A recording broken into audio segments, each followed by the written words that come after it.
আসসালামু আলাইকুম। আপনারা দেখতে পাচ্ছেন আমরা কালকে একটা ঢালাই দিছি। এই ঢালার সাইডে অনেক মিস্ত্রি আছে, মাল্লি বান্ধন দেয়। হ্যাঁ, মাল্লি বান্ধন দেওয়ার পরে কি করে পানি দেয়।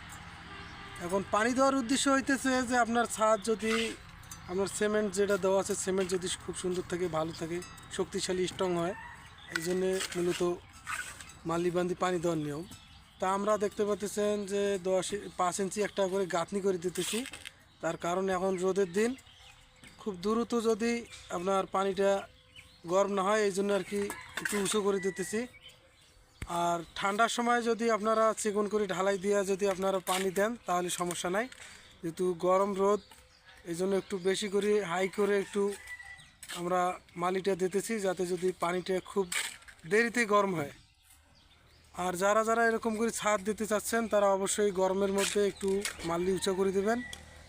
আশা করি কথাটা বুঝতে পারছেন।